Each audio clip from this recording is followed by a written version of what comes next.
अस्सलामुअलैकुम, आप देख रहे हैं समा। मैं हूं सैयद फैसल करीम और मैं हूं किरण आफ्ताब। बुलेटिन में खुश आमदीद। सबसे पहले बात करेंगे कानूनी महाज पर नवाज शरीफ को लगे बड़े नहीं बहुत बड़े झटके की।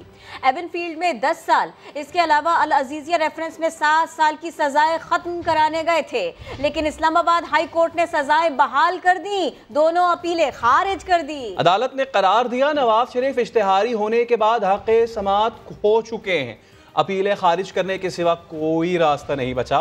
एवनफील्ड रेफरेंस में कैप्टन सफदर और मरियम नवाज की अपीलों पर अलग से समात जारी रहेगी। सोहेल रशीद की रिपोर्ट। एवनफील्ड रेफरेंस में 10 साल, अल अजीजिया रेफरेंस में 7 साल कैद। नवाज शरीफ की दोनों सजाएं बरकरार, अपीलें खारिज। इस्लामाबाद हाई कोर्ट ने महफूज फैसला सुना दिया। जस्टिस आमिर फारूक के तहरीर करदा 9 सफ़ात पर मुश्तमिल फैसले में परवेज मुशर्रफ समेत 4 मुख्तलिफ फैसलों के भी हवाले। कहा गया नवाज शरीफ कानून के मफरूर होने के बाद हक समात खो चुके। मियां नवाज शरीफ को एहतसाब अदालत में फेयर ट्रायल का हक दिया गया, उन्हें सुना गया और गवाहान पर जरा का मौका भी मिला। सजा के बाद वो जमानत पर होने के बावजूद बैरून मुल्क चले गए और अपीलों की पैरवी के दौरान कई तारीखों पर गैर हाजिरी के बाद इश्तिहारी करार पाए। अब उनकी अपीलें खारिज करने के अलावा कोई रास्ता नहीं। फैसले में कहा गया है कि नवाज शरीफ जब सरेंडर करें या पकड़े जाएं तो अपीलें बहाल करने की दरखास्त दे सकते हैं। अगर कभी ऐसी दरखास्त उनकी जानिब से आई तो कानून के मुताबिक उस पर फैसला किया जाएगा। अदालत आलिया ने एवनफील्ड रेफरेंस में मरियम नवाज और कैप्टन रिटायर्ड सफदर की अपीलों पर अलग से समात 6 जुलाई को मुकर्रर भी कर दी है। सोहेल रशीद, समा, इस्लामाबाद। नवाज शरीफ वापस तो आए, हर किस्म की सिक्योरिटी देंगे। हुकूमत ने बड़ी पेशकश कर दी। वज़ीर दाखिला शेख रशीद ने समा से गुफ्तगू करते हुए कहा कि नवाज शरीफ को जेल में भरपूर सिक्योरिटी दी जाएगी और अगर वो घर को जेल बनाने का कहेंगे तो ये ख्वाहिश भी पूरी कर दी जाएगी। गुज़िश्ता रोज मरियम नवाज ने नवाज शरीफ की वापसी के लिए हिफाजती जमानत की शर्त रखी थी। कोई कानून नहीं है जो उसको सहूलत देता हो। इंसाफ का तकाजा है कि उनको आके अब आना चाहिए। और कल जो उनकी बेटी ने बयान दिया है उससे भी बात वाज़ेह हो गई है कि वो बीमार नहीं है। तैयार है बुलाए नवाज शरीफ को, मुकम्मल सिक्योरिटी देंगे उसको। सिक्योरिटी जेल में भी तो दी जा सकती है ना, वहाँ भी पूरा पहरा दे देंगे ना। मुजरिम है, जेल में तो जाना है ना, रियायत दे देंगे, उसके घर को जेल बना देंगे। आए तो सही। हम पूरी कोशिश कर रहे हैं एक्सट्रेडिशन ट्रीटी की, और अगर ये हो गई तो हमारी इमरान खान की पूरी कोशिश है कि उनको वापस लाया जाए। मरियम नवाज कह चुकी है कि अगर सिक्योरिटी और इंसाफ की जमानत दी जाए तो नवाज शरीफ अगली फ्लाइट से पाकिस्तान आ जाएंगे। वो खुद फोन करके फौरी बुला लेंगी। हुकूमती रहनुमा कहते हैं मरियम नवाज का बयान एतराफ जुर्म के बराबर है कि नवाज शरीफ इलाज के लिए नहीं बल्कि कानून से भागकर बैरून मुल्क गए। मैडम मियां साहब कब पाकिस्तान आ? इंशाल्लाह बहुत जल्दी। आप मुझे ये गारंटी दें कि नवाज शरीफ वापस आएंगे, उनको इंसाफ मिलेगा और उनकी ज़िंदगी को ख़तरा नहीं होगा। इन कातिलों के हाथ में उनकी ज़िंदगी नहीं होगी। मैं उनको शाम की फ्लाइट से बुलाऊंगी। मरियम नवाज ने एतराफ़ कर लिया कि उनके वालिद बीमार नहीं। वज़ीर मुमलिकत फर्रुख हबीब का मरियम नवाज के बयान पर रद्द-ए-अमल। समा से गुफ्तगू में कहा नवाज शरीफ ने इलाज का बहाना बनाकर कौम को धोखा दिया। उन्होंने इसको तस्लीम कर लिया कि हम जो है वो झूठ बोलकर पूरे निज़ाम को जो है वो धोखा देकर फ्रॉड कर कर बीमारी का बहाना बनाकर मुल्क से बाहर गए और वहाँ जाकर इलाज तो उन्होंने करवाया नहीं। वहाँ तो पोलो मैच देखते नजर आ रहे हैं। मुआविन ख़ुसूसी बाबा रवान कहते हैं सच्चाई सामने आ गई कि नवाज शरीफ सिर्फ कानून से भाग रहे हैं। नवाज शरीफ साहब बीमार नहीं है, वो कानून के हवाले और मुकदमा बाजी जो उनके खिलाफ चल रही है उसके हवाले से बेईमान है। इस वक्त उनकी साहबजादी ने एतराफ़े जुर्म किया है कि मेरे अब्बा कौम के साथ गलत बयानी करते रहे। इनके लिए अब लंदन में रहना बहुत मुश्किल हो गया, नामुमकिन बल्कि हो गया। बाबा रवान का कहना था कि शहबाज शरीफ ने अपने भाई की जमानत दी थी, अब वो नवाज शरीफ को वापस लाएं वरना वो भी सादिक और अमीन नहीं रहेंगे। अदालती फैसला पाकिस्तान के अवाम और तहरीक इंसाफ के मौक़िफ़ की फ़तह है। वफाकी वज़ीर इत्तलात व नशरियात फवाद चौधरी कहते हैं कि इस वक्त नवाज शरीफ मफरूर की हैसियत रखते हैं, उन पर जुर्माना भी है जो वो अदा करने पर तैयार नहीं। मरियम नवाज के खिलाफ भी मेरिट पर केस चलेगा। बड़े बड़े हुक्मरान जेलों के पीछे होंगे, अवाम को इंसाफ होता हुआ नजर आएगा। ये जो मुकदमा है ये एवन फील्ड अपार्टमेंट से मुतल्लिक है और जिसमें नवाज शरीफ अब भी मुकीम है। इन अपार्टमेंट्स का तज़किरा सबसे पहले 2016 में जब पैनामा का स्कैंडल ब्रेक हुआ था उस वक्त हमारे सामने आया। 2017 में नवाज शरीफ डिस्क्वालीफाई हुए। ये जो मुकदमा है ये अकाउंटेबिलिटी कोर्ट में 9 महीने चला। नवाज शरीफ ने अपनी प्रॉपर्टी के बारे में झूठ बोला है। मरियम नवाज ने जो हल्फनामा जमा कराया वो भी जाली था। ये जो प्रॉपर्टीज़ हैं ये नवाज शरीफ ओन करते हैं। इस मुकदमे में उनको एहतसाब की अदालत ने 10 साल की कैद दी और मरियम नवाज को 7 साल की कैद दी और कैप्टन सफदर को 1 साल की सज़ा दी। नवाज शरीफ जो हैं वो मुल्क से फरार हो गए। अपील जो फाइल हुई इस केस में इंसाफ को फतह मिली है, तरीके इंसाफ के मौक़िफ़ की फतह है। अब नवाज शरीफ जो हैं वो भी एक मफरूर की हैसियत रखते हैं। मरियम नवाज यहाँ पर हैं, अब उनकी अपील मेरिट के ऊपर चलेगी। बड़े बड़े हुक्मरान हैं वो जेलों के पीछे होंगे। शुरू से जो हमारा मौक़िफ़ है ये नवाज शरीफ फैमिली को पाकिस्तान के अवाम से लूटा हुआ पैसा वापस करना चाहिए।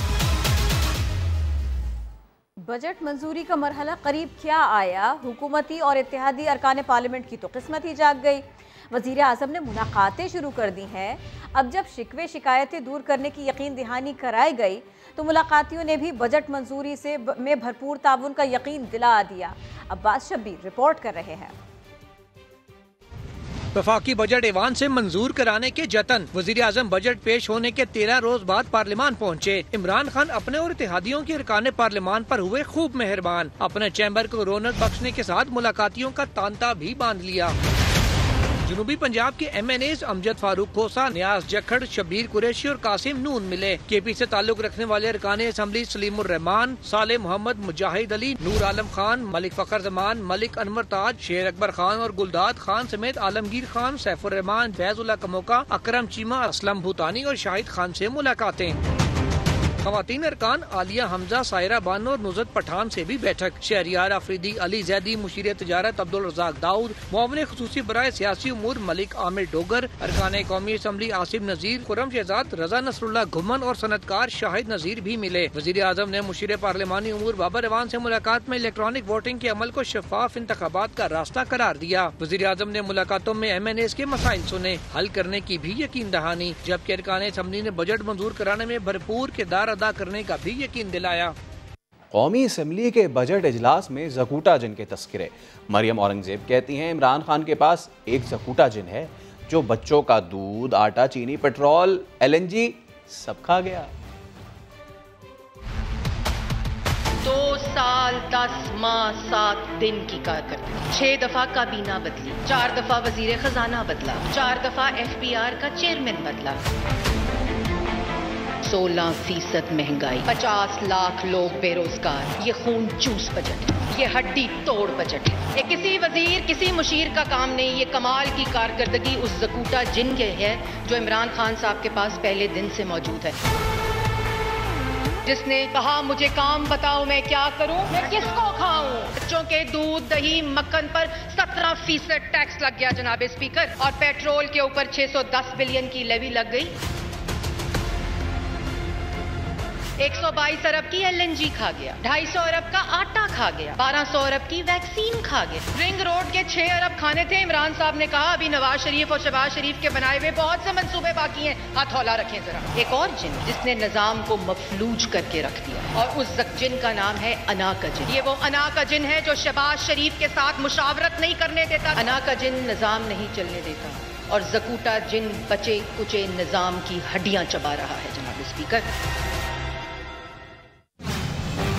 आगे जानिए, हर सवाल का एक ही जवाब। मुझे काम बताओ मैं क्या करूं, मैं किसको खाऊं। मरियम औरंगजेब ने कौमी असम्बली में तकरीर के दौरान जज्बाती होकर ये जुमले बार बार दोहराए, जिससे बचपन का मशहूर ड्रामा ऐनक वाला जिन याद आ गया। उसके किरदार भी याद आए, आप भी देख लीजिए। तो कौमी असम्बली के इजलास में ज़कूटा की बात हुई तो सबके साथ साथ आमिर लियाकत को भी ड्रामे के बाकी किरदार याद आ गए। लीगी रहनुमाओं पर तंज किया, गधों वाले बयान पर सवाल किया कि लाड़काना में कुत्तों की अफजाइश इस कदर क्यों हुई।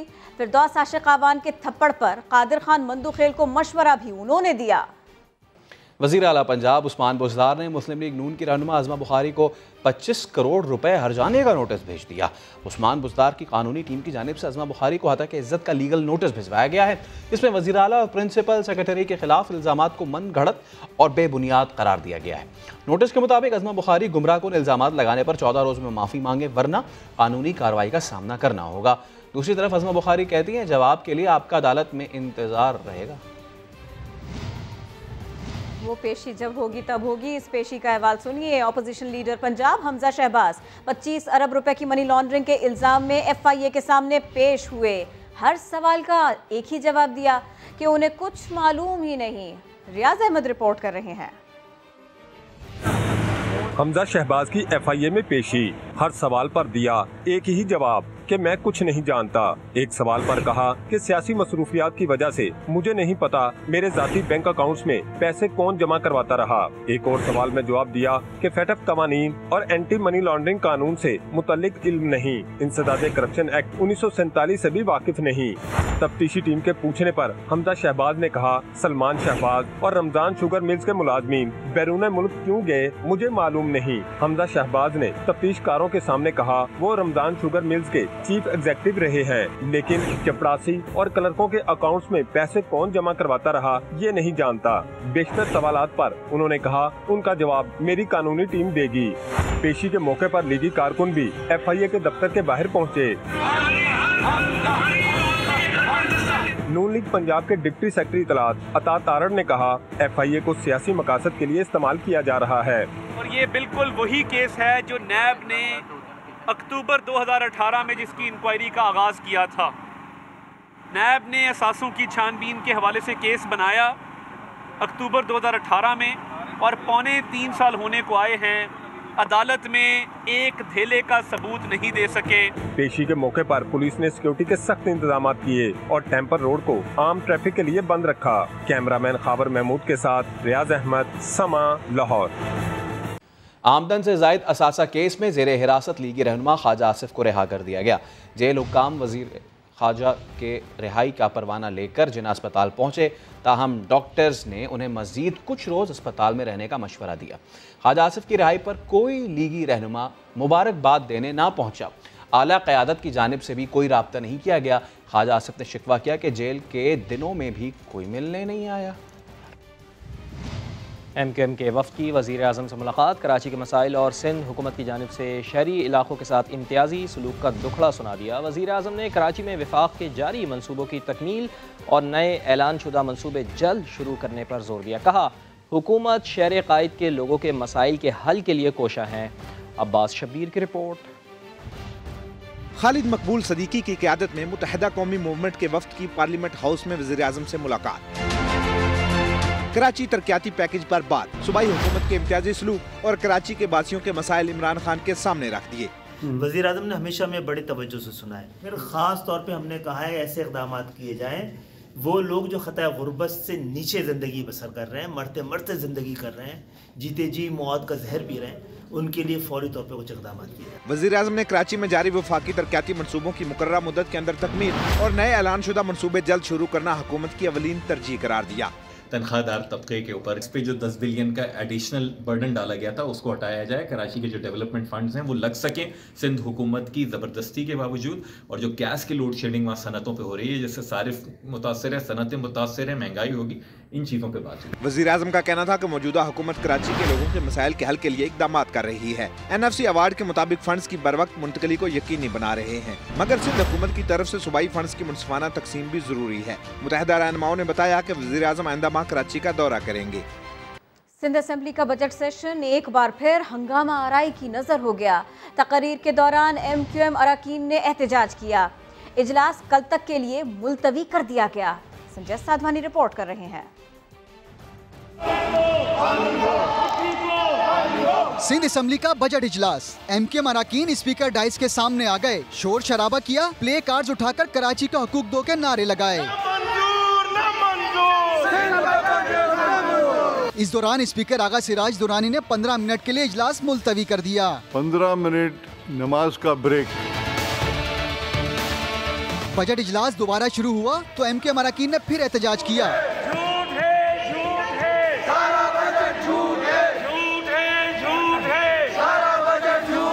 स्पीकर की धमकियां भी काम न आई। मैं खत्म कर दूंगा स्पीचेस को and will move the budget in. अगर यही तरीकेकार आप चाहते हो तो फिर आपकी मर्जी है। हुकूमती अरकान की तकरीर के दौरान शोर शराबा अरूज पर पहुंचा तो स्पीकर ने अपोजिशन लीडर को 10 मिनट का मौका देकर कार्रवाई मुलतवी की। 10 मिनट का टाइम दे रहा हूं, 10 मिनट में आप लोग डिसाइड कर लें, हमारे पीटीआई के दोस्त भी डिसाइड कर लें कि उनको क्या करना है। हम यहाँ अवाम के इश्यूज को उजागर करने आए हैं, तो हर मेंबर पे, हर पार्टी पे जिम्मेदारी होती है। ये तरीकेकार नहीं है ना। मैं बात करना चाह रहा हूँ, मैं उसी पे आ रहा हूँ। मैं उसी तरफ आ रहा हूँ, लेट मी अलाउ, मैं उसी तरफ आ रहा हूँ। एक बार फिर इजलास शुरू हुआ लेकिन अपोजिशन तकसीम दिखाई दी। हलीम आदिल और GD अरकान तकरीर करने के हक में थे लेकिन MQM की मैं ना मानू की रट बरकरार रही। कैमरामैन कामरानुद्दीन के साथ संजय साधवानी, समा, कराची। आगे आ रहा है एक साथ 3 बहरान। कराची के दावेदार 3 अजला में नहीं, मलीर साउथ और डिस्ट्रिक्ट ईस्ट में उनका कोई MPA नहीं। वजीर इत्तलात सिंध नासिर हुसैन शाह की MQM पाकिस्तान पर तनकीद, बोले ये लसानियत का बीज बो रहे हैं। अगर कायद को छोड़ा है तो उसकी सोच को भी छोड़ना होगा।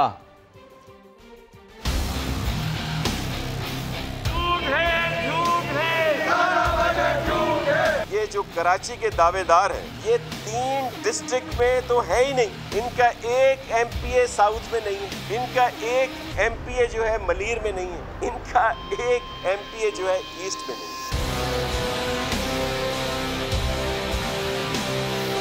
फिर ये लिसानियत का बीज बो रहे हैं, ये फिर दोबारा सूबे का राग अलापते हैं। जनूबी सूबे की बात करके फिर जिनापुर की बात ले आते हैं। ये इनकी इस नफरत भरी सियासत पे इनको लोगों ने धुतकार दिया, रिजेक्ट कर दिया इनको कराची के लोगों ने। हम पर इल्जाम लगाते हैं कि जी ये मुआशी कत्ल करते हैं कराची के लोग। इन्होंने तो फिजिकल कत्ल किए। लोग भूल गए बोरी बंद लाशें, भत्ते जलाओ घेराओ, फैक्ट्रियों में भत्ता न मिलने की वजह से लोगों को जिंदा जला देना। ये भूल गए जो इन्होंने होली खेली थी 12 मई को। कहते हैं कि आपने अगर उस कायद को छोड़ा जिसके लिए आप खुद कहते हैं कि वो पाकिस्तान का दुश्मन था, जिसके लिए आप खुद कहते हैं कि कराची की तबाही का जिम्मेदार वो था, तो आप उसकी सोच को भी छोड़ें। कराची की इंसदादी दहशतगर्दी अदालत में गैंगस्टर उज़ैर बलोच ने मजीद इंकशाफात कर दिए। उज़ैर बलोच ने महकमों और लोगों से करोड़ों रुपए भत्ता लेने का एतराफ़ किया। इरफानुल हक रिपोर्ट कर रहे हैं। हाइडल पावर यूनिट्स की बंदिश से मुल्क में बिजली बहरान मजीद जोर पकड़ने लगा। तरबेला डैम से मजीद 1760 मेगावाट बिजली सिस्टम से निकल गई। टर्मिनल की मरम्मत के बायस पावर प्लांट्स को LNG की सप्लाई मुअत्तल होने का खदशा है। वहाब कामरान रिपोर्ट करेंगे। डैमों में पानी की कमी के असरात सामने आने लगे। तरबेला डैम में पानी की सतह मजीद 4 फुट कम होने से बिजली पैदा करने वाले 7 यूनिट बंद हो गए। यूं मजीद 1760 मेगावाट बिजली सिस्टम से निकल गई। 2 रोज के दौरान डैम से मजमूई तौर पर 2920 मेगावाट बिजली की पैदावार कम हुई। उधर कराची में निजी कंपनी का LNG टर्मिनल भी मुरम्मत की वजह से बंद होने का खदशा पैदा हो गया, जिससे सूरत हाल मजीद गंभीर हो जाएगी। सूरत हाल पर वजीर तवानाई हमाद अजहर की तसल्लियाँ और दिलासे। ये 3 से 4 दिन का एक तातुल होता है और इस दौरान हम दूसरे प्लांट्स चला के पूरी कोशिश करेंगे कि इसको बेहतर से बेहतर मैनेज करें। फर्नेस ऑयल के भी हमने वहाँ पे जो शिपमेंट्स हैं, IPPs जो फर्नेस ऑयल बेस्ड हैं, उनके ऊपर हमने पिछले 2 हफ्ते से हम उनकी शिपमेंट्स जो है वो करा रहे हैं। पावर डिवीजन जराये के मुताबिक लोड शेडिंग पर काबू पाने और बिजली की पैदावार बढ़ाने के लिए मजबूरन डीजल से 21 रुपए और फर्नेस ऑयल से 14 रुपए फी यूनिट महंगी तरीन बिजली पैदा की जा रही है। वहाब कामरान, समा, इस्लामाबाद। ऑयल टैंकर्स एसोसिएशन ने टैक्सेस में कमी समेत दीगर मुतालबात मंजूर न होने पर मुल्क गिर हड़ताल कर दी। कराची से गिलगित तक पेट्रोलियम मसनूआत की तरसील रोक दी गई। पेट्रोल के बड़े बहरान का खदशा पैदा हो गया। हुकूमत और एसोसिएशन के अहदेदारों में कल इस्लामाबाद में मुज़ाकरात होंगे। मुल्क में एक बार फिर पेट्रोल बहरान पैदा होने का खदशा। ऑयल टैंकर्स एसोसिएशन की मुल्क गिर हड़ताल। पेट्रोलियम मसनूआत की तरसील मुअत्तल हो गई। सदर ऑयल टैंकर कॉन्ट्रैक्टर्स एसोसिएशन का कहना है वजारत तवानाई ने टैक्सों में कमी का वादा किया मगर बजट में कोई रिलीफ नहीं दिया गया। 1 साल पहले हम लोग के साथ उमर साहब ने वादा किया था, उसने कहा ये पाइपलाइन भी शेयर आप लोग कम देंगे, टैक्स भी वापस हो जाएंगे, PR04 का मसला भी हल हो जाएंगे, और कमर्शल का मसला भी हल हो जाए। अभी तो कोई नहीं हुआ। कई दफ़ा हम लोगों ने मीटिंग किया इस्लामाबाद मिनिस्ट्री में, उगरा में, DGIL के साथ, मजबूर हो गया, हड़ताल, एहतजाज भी किया ना। जब तक हम लोग के मसले हल नहीं होगा एहतजाज चालू होगा। कराची में हड़ताल के बाइस ऑयल डिपोज पर टैंकर्स की कतारें लगी रही। दारुल हुकूमत इस्लामाबाद में भी ऑयल टैंकर्स ने तेल की सप्लाई मुअत्तल रखी। हुकूमत ने एसोसिएशन के ओहदेदारों को मुज़ाकरात के लिए इस्लामाबाद बुला लिया। मुज़ाकरात जुम्मे को पेट्रोलियम डिवीजन में होंगे। तर्जुमान ऑयल टैंकर एसोसिएशन का कहना है मुज़ाकरात के बाद हड़ताल जारी रखने या खत्म करने का ऐलान किया जाएगा। क्या ऑयल टैंकर्स की हड़ताल से पेट्रोल का बहरान पैदा हो सकता है? कराची में क्या सूरत हाल है, यही बताएंगे समा के नुमाइंदे सैयद रिजवान आलम। जी रिजवान। जी देखें, बिल्कुल हड़ताल का ऐलान तो किया है, लेकिन बज़ाहिर जो है वो काफ़ी सारे हमने पंप्स देखे हैं। किसी भी पंप्स के ऊपर, पेट्रोल पंप के ऊपर जो है वो कोई किल्लत वाली सूरत हाल तो नज़र नहीं आ रही, ना कोई पेट्रोल की कमी है। डीजल और पेट्रोल मामूल के मुताबिक गाड़ियों में भरा जा रहा है। मैं इस वक्त भी क्लिफ्टन के एक पेट्रोल पंप पर मौजूद हूँ। थोड़ा सा हमें ये देखने में ज़रूर आया कि रश पेट्रोल पंप पे लग रहा है। अच्छा, पेट्रोल पंप पे जो है 2 से 3 दिन का ज़ख़ीरा भी होता है अमूमन, तो उनके पास स्टॉक होता है तेल का। तो अभी तो इसके हड़ताल के जो है वो असरात जो है वो इस वक्त तो इतने नज़र नहीं आ रहे, लेकिन लामहला अगर ये आगे चलती है स्ट्राइक, तो आगे जाके जो है वो शहर में और पूरे मुल्क में जो है थोड़ी बहुत किल्लत हम देख सकते हैं। PSO के जो डायरेक्टर कम्युनिकेशन है, उनकी समझ से बातचीत हुई है। उन्होंने ये बताया कि उनके पास 8,500 ऑयल टैंकर्स का फ्लीट मौजूद है, और उनका कहना यह है, उनका दावा यह है कि मामूल के मुताबिक जो है पेट्रोल और डीजल की सप्लाई जारी है। ठीक है रिजवान, बहुत शुक्रिया आपका।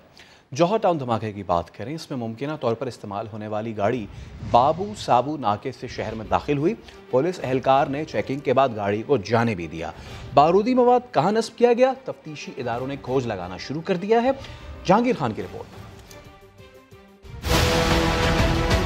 सिक्योरिटी एहलकारों की गफलत बड़े नुकसान का बाइस बन गई। धमाके में मुमकिना तौर पर इस्तेमाल होने वाली स्याह गाड़ी बाबू साबू एंट्री पॉइंट से शहर में दाखिल हुई। पुलिस एहलकार मुकम्मल तलाशी न ले सके, डिग्गी चेक ही न की। शुबा है धमाका खिज मवाद डिग्गी में ही था। चेकिंग के जिम्मेदार एहलकारों को शामिल तफ्तीश कर लिया गया। शहर में दाखिले से कबल नाके पर खड़े एहलकार ने 5 मिनट तक गाड़ी को रोके रखा। दस्तावेजात और गाड़ी की तलाशी के बाद डिग्गी खोलने का कहा, लेकिन ड्राइवर ने डिग्गी खराब होने का बहाना बना दिया और कार शहर में दाखिल हो गई। गाड़ी यतीम खाना चौक से होती हुई जिना अस्पताल के करीब पहुंची और फिर जौहर टाउन में दाखिल हो गई। गाड़ी के ड्राइवर ने रास्ते में 2 मरतबा मतलूबा एड्रेस भी पूछा। तफ्तीशी जराये का कहना है कि ओपन लेटर पर चलने वाली कार एयरपोर्ट से पकड़े जाने वाले डेविड पॉल के जेरे इस्तेमाल रही, जिसने किसी के कहने पर गाड़ी मुबैना दहशतगर्द को दी और 3 दिन बाद धमाका हो गया। दहशतगर्दी में मुमकिना तौर पर इस्तेमाल होने वाली कार 11 साल पहले गुजरांवाला में छीनी गई। तफ्तीशी जराये के मुताबिक डेविड पॉल की निशानदेही पर मजीद गिरफ्तारियां की जाएंगी। कैमरा टीम और साथी रिपोर्टर रियाज अहमद के साथ जहांगीर खान, समा, लाहौर। वज़ीर-ए-आज़म इमरान खान से MQM वफ़द की मुलाकात की अंदरूनी कहानी समा सामने ले आया। MQM को आइंदा माह एक और वजारत मिलने की उम्मीद है।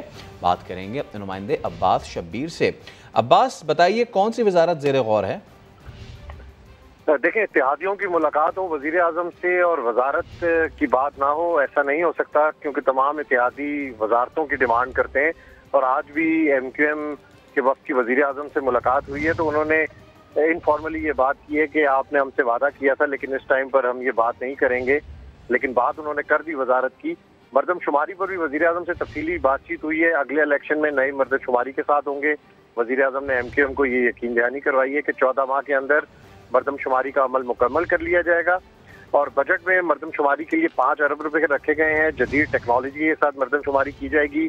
K4 मंसूरे पर भी वज़ीर आज़म ने यकीन दहानी MQM के वफ़द को करवाई है। कराची के मसाइल और दीगर मामलात पर भी MQM के वफ़द और वज़ीर आज़म के दरमियान मुलाकात हुई है। तो हम सबसे अहम बात कि याद दहानी थी सिर्फ मुलाकात में कि वादा किया गया था, लेकिन इस वक्त हम बात नहीं कर सकते। वफाकी वजारत की बात आपसे बजट के बाद करेंगे। तो तमाम इत्तेहादियों को उम्मीद है कि उनको वजारतें मिले, और हर मुलाकात के पीछे मकसद ये होता है कि वजारत की बात की जाए और पुराने वादे जो है वो याद दिलाएं। एक ब्रेक के बाद हाजिर होंगे हेडलाइंस के साथ। देखते रहिए समा।